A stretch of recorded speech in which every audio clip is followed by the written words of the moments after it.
اس کا برقرار رہنا ابھی تک معجزہ ہے۔ ہندو یہ سمجھتا تھا، کانگریس سمجھتی تھی کہ جھٹپٹ ختم ہو جائے گا۔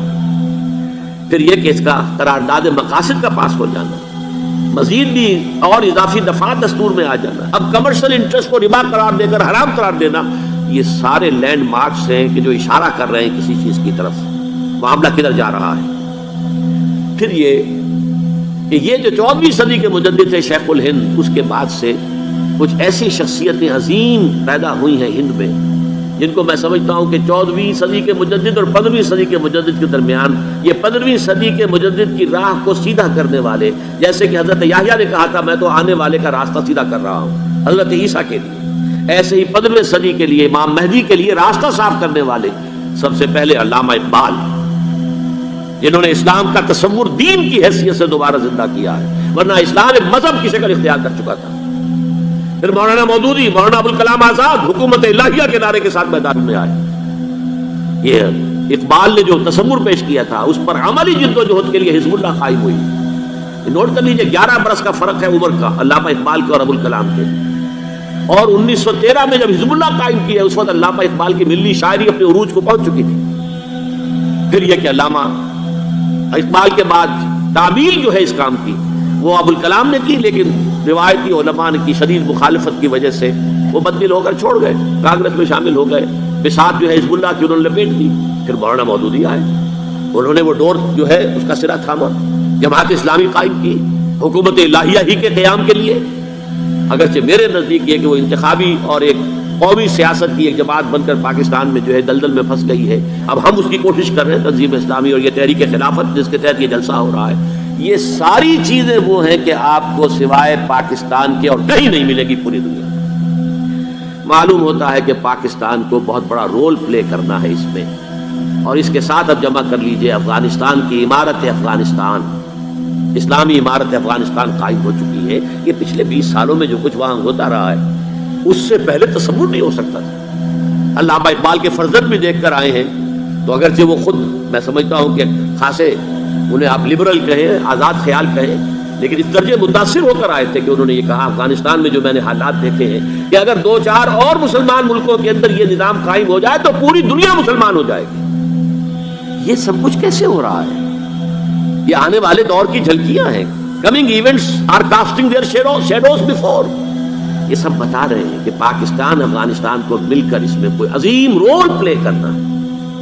اور اس کے ضمن میں اب میں علامہ اقبال کے بارے میں آخری بات کہہ رہا ہوں۔ علامہ اقبال کے بارے میں عام یہ خیال ہے، انہوں نے اپنے خطبات میں مہدی کا اور نزول مسیح کا، حالانکہ میں کل پڑھ رہا تھا مولانا سعید احمد اکبر آبادی رحمۃ اللہ علیہ کا ایک مقالہ ان کا کہ علامہ اقبال نے ابن خلدون کے بارے میں یہ کہا ہے کہ مہدی کا اور نزول عیسیٰ کا دونوں کا انہوں نے انکار کیا ہے، حالانکہ ابن خلدون نے نزول عیسیٰ کا انکار نہیں کیا، صرف مہدی کا انکار کیا ہے۔ بہرحال علامہ اقبال نے خطبات میں انکار کیا ہے، لیکن یہ کہ اپنی شاعری کے اندر میں چیلنج کرتا ہوں کسی بڑے سے بڑے اقبال شناس کو، ان کا یہ شعر ذرا سنیے: خضر وقت از خلوت دشت حجاز آید بروں، کارواں زی وادی دور و دراز آید بروں۔ خضر وقت، امام وقت، رہنمائے وقت، قائد وقت، خلوت دشت حجاز، حجاز کی صحرا کی کسی خلوت گزینی سے نکل کر باہر آئیں گے۔ میں حیران ہوتا ہوں علامہ کے اس فکر پر اور اس مصرے پر۔ یہاں انہوں نے شیعہ اور سنی دونوں کے کانسیپٹ جمع کر دیے۔ بالکل ناظرین، جیسا کہ آپ نے دیکھا، چاہے کچھ بھی ہو، چاہے لوگ کتنا ہی مسلمانوں پر ظلم کر لیں، کتنا ہی یہ اسرائیل فلسطین پر ظلم کر لیں، لیکن وہ وقت دور نہیں جب اسلام کو ہی غلبہ حاصل ہو کر رہے گا۔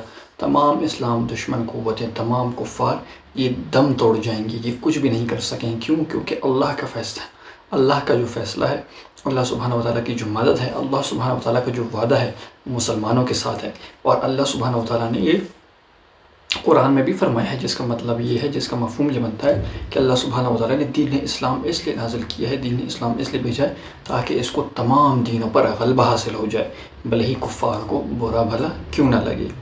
تو امید کرتا ہوں کہ آپ نے اس ویڈیو سے کچھ نہ کچھ سیکھا ہوگا۔ سیکھا ہے تو لازمی اس کو دوسروں تک شیئر کریں، اور ظلم کے خلاف خاموش رہنے والا بھی ایسا ہی ہے جیسے کہ وہ بھی ظلم کرنے والوں میں شامل ہو. تو ظلم کے خلاف آواز اٹھائیں، ان کی آواز بنیں. حد سے زیادہ ہم کیا کر سکتے ہیں؟ ان کے لیے امداد بھیجنے کا ذریعہ کر سکتے ہیں، ان کے لیے امداد بھیج سکتے ہیں. اللہ سبحانہ وتعالیٰ سے رو رو کے دعائیں مانگ سکتے ہیں کہ اللہ ہمارے فلسطینی بہن بھائیوں کی مدد فرمائیے اور ظالموں کو تباہ و برباد فرمائیے. اور اس میں کہ حدیث کا بھی مفہوم ہے کہ اگر کوئی برائی کو ہوتے ہوئے دیکھو تو اس کو ہاتھ سے روکو. اگر ہاتھ سے روکنے کی طاقت نہیں تو زبان سے برا کہو. زبان سے نہیں روک سکتے تو اس کو کم سے کم دل سے برا سمجھو. اور یہ ایمان کا کم ترین درجہ ہے.